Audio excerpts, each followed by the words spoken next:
wanted to have a quick discussion on this topic because I think it's interesting from a political philosophy point of view, maybe. I know there are different ways of looking at this issue, and it's come up in different iterations in the past. I know I've dealt with it when I ran for office myself. So the headline here in City and State is Progressive Group calls on Democratic City Council candidate to return money from Republican donors. Now you've got a candidate, Maya Kornberg, running for city council in Brooklyn. She is running in the Democratic primary against the council member Shahana Hanif.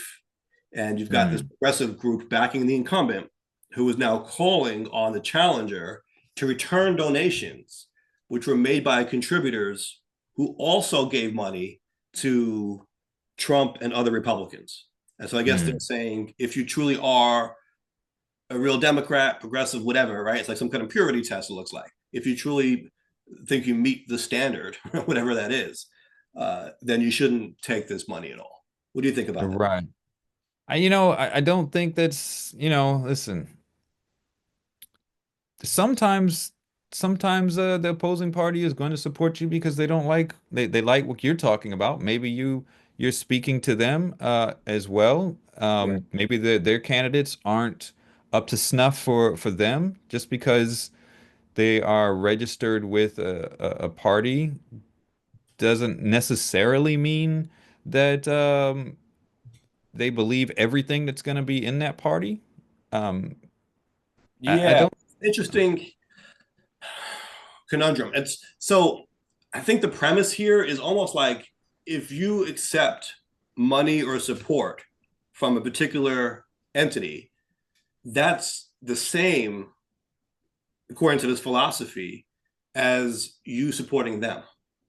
And I can understand that, especially if you're accepting money, because that could also raise the question of influence. Right. Depending on how much money it is, especially, what are you gonna give? What are you giving back to them? What's the quid pro quo, right? If they give you all this money, do you are you going to feel obligated to owe them? But see, yes, I think that's implicit in this argument, but that really shouldn't be part of the consideration because number one, candidates should not be beholden to any It donors. shouldn't. They shouldn't. But the people, Right, exactly. But number two, are we going to now cherry pick?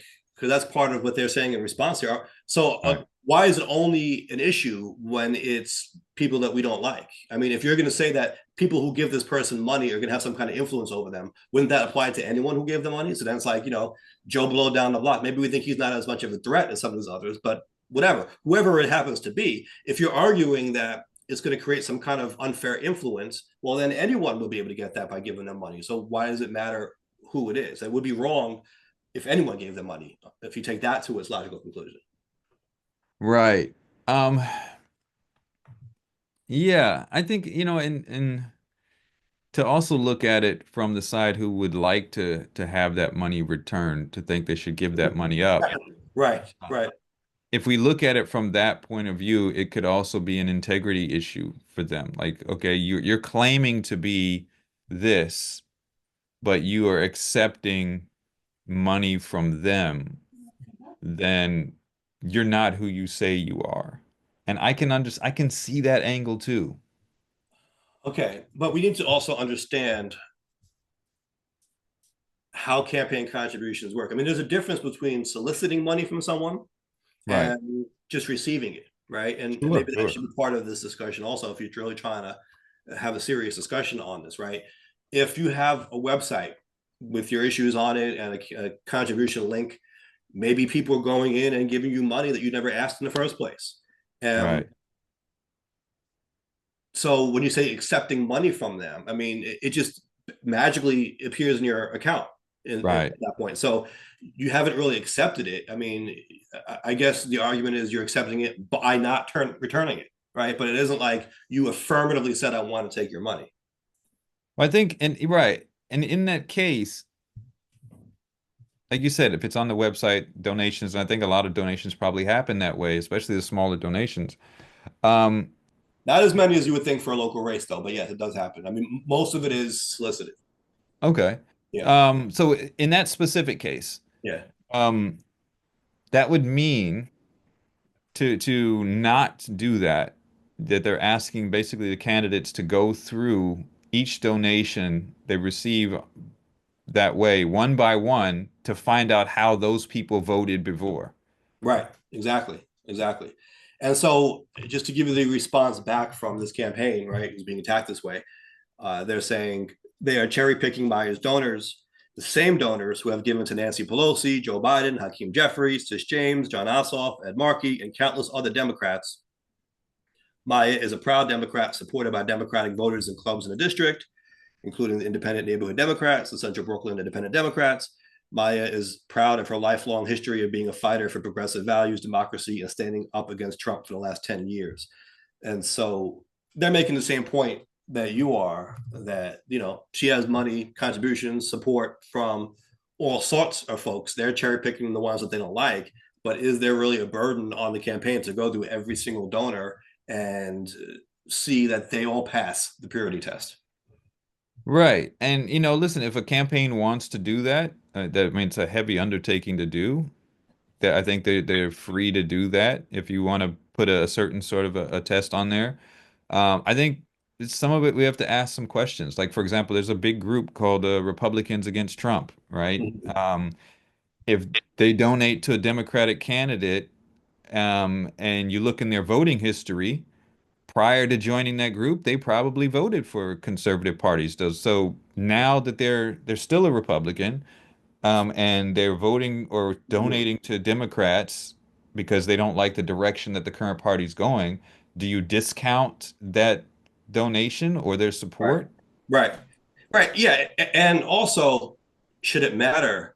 In other words, are we being divisive here by demanding that candidates only accept support from people whose values all align with ours? Isn't that Right, the opposite of trying to build a coalition, right? I mean, this goes back to this idea. Just because you support me doesn't mean I support you, or certainly not everything that you stand for. So maybe we're aligned on one thing, right? Maybe it's a city council race. Maybe they like this candidate's position on a local project in their neighborhood, right? Maybe they're for a certain development, the other candidate is against it, and that's what they want to support. They may very well have different opinions on presidential politics or on anything else, right? right, National issue, abortion, taxes, I don't know, anything. But they agree when it comes to this local issue. As a candidate and as a campaign, are you to say, I don't want your support, I don't want your money, I don't want your vote, I only want people to support me who hold all of my values? I mean, maybe that's a plausible campaign strategy in parts of Brooklyn in certain areas. I don't think around here that would be. I don't think you could really win a campaign in South Queens by narrowing your base of support that way. You have to kind of bring people together who have diverse interests. right. Now, on the flip side, at the same time, I can see cases where that could be warranted. Like, for example, if I were running for something and, you know, known members of the KKK had donated to my campaign, I would not accept that money. I would delay. And I found out, Yeah. yeah, I'm gonna return that money. You know what I mean? Um, So there's a like limit. There's a line. Yeah. sure, sure, there's a line. But and it's a but that's a personal line, right? Right. So um and I would imagine there are a lot of candidates would have the similar types of views in certain cases for certain groups or certain people who have certain views. Sure. So yeah, I think there can be an argument for it, but in general, I think this idea, you want to bring people together. You're looking to bridge, um, make a connection between people that might think differently, Right. because we Right. do all have some common ground on Sure. things. And that's the thing. I would probably look at it like a positive thing, right? Like, let's say there was someone out there who had a different ideology from me, usually. They usually vote a different way from me. They look at things differently, Sure. for different candidates. All right, we're not aligned politically. But then when I run, if I spark something in them, right? If I inspire them somehow, or if they're like, Mm. you know what? I usually don't vote for Democrats, but I'm going to support Mike because I like what he's talking about. I will look Right. at that as a good thing, right? Like, oh wow, like, Sure. I'm able to build this bridge, and maybe they'll start changing. They'll start thinking differently about things if they Right. supporting me, right? Maybe then they'll start listening to what I have to say, and then maybe their way of thinking might be changed. Like I'm like the bridge, like I'm like the gateway to them experiencing a new line of thought. And so I will look at it Absolutely. like I'm doing a good thing, as opposed to, oh, we don't want you over here. You say we don't like you because you voted the other way. You know what I mean? Like Right. to me, that's almost self defeating. Right. And like we've said before many times, a lot of the opposition, a lot of people in opposition share common beliefs. They just talk about it differently. And that's where the division comes about, or they talk about it with different intensity. So Right. if there's a way to, if the candidate is talking in a way that resonates with both of them, that brings both or all different sides to the same conclusion and makes them see, hey, look, we're actually talking about the same thing here, Right. then that could be a good thing. Yeah. I mean, as I don't know, for me, as a candidate, I want everyone to look at me as the best candidate. Even if we disagree on 1,000 other things, we can agree Sure. that Mike Scala is best. I mean, you would think all campaigns would kind of have that attitude, right? Like we want everyone to think that we're the best candidate for this. So it's kind of weird to be like, well, we don't want your support. We encourage you to vote for the other person, which is what you're doing kind of by giving their money back. Yeah, and then, because ultimately, if you win, your job is to represent all of those people. Right. Exactly. So, Exactly. So yeah, so I guess that's the poll, right? that's the poll. Yeah, I want to get people's thoughts on this philosophically. I've seen it in the context of real estate developers. That was big in 2021. You know, we Right. would go for these endorsements, and these groups would say, "Do you pledge to refuse money from any real estate interest?" And that kind of thing. So now Right. we're seeing it when it comes to Trump and Republicans, and I'm sure we'll see it in different forms going forward. I think it's kind of a dangerous line to walk, but let's see what the people think. The question is, should candidates return campaign contributions from donors who also contributed to candidates with opposing ideologies? Now, do you think there's a possibility of a fear that those candidates are subversive candidates? They're just posing as, like for example, people are saying like Eric Adams, people are saying he's really a Republican in disguise, Mhm. right? Um, do you think there's concern over that brings out uh, partially brings out this idea of revoking support from opposing views? I think that the people who are putting this kind of messaging out there want you to think that, but I Mm, think it's mostly them trying to shame the other candidate and, let's be honest, have the other candidate with less money in the bank. I mean, obviously, sure. if you're running against someone, right? It's nice to say you shouldn't take that money, give it back. So then they're left with no money. It's not like the money's Right, being replaced. Are you paying for that money to be replaced? Of course not. You want them to have right, less right. money, right? So I mean, Yeah. I think it's ultimately a political strategy, but I think there is a philosophy that exists, and this might be symbolic of the divide in the Democratic Party currently. I think there's a philosophy that you have to be pure, right? Right. I think that you see that really more amongst the leftists or progressive, Yes. and then you Yes. have people who are more mainstream Democrats who say, no, listen, we're just trying to win elections, and we think once we get into office, we can enact some of these things that we're talking about, but in order to do that, we have to win, right? And Right. sometimes it kind of feels like there are groups who have these purity tests or these standards that they impose that can get in the way of us winning and getting the work done in the first place. Right. And that's, I've made this quote so many times in this past year. It's become one of my favorite quotes because it just identifies so much of what we've seen happen. And the quote, and I forget who did it, who created it, it was or where it came from, is uh don't let the perfect be the enemy of the good, Right. you know. And I put an addendum on that, not just the good, but even just the better. Right. And we And saw also, that. yes, right. I agree. But also, when they say perfect, I don't think it truly is perfect. Right. I mean, uh, I think it's an unrealistic or an idealized version of what perfection is supposed to look like, but that's not Right. being perfect. I mean, if you're It's Sabotage. naive. It's naive ideology in Yes, many. yes, right. It's not perfection to sabotage your chances of winning an election. Right. And we saw that in the last election with I think a perfect example of the people who wouldn't vote for Kamala because of the statement she made on what's happening with between Israel and Gaza.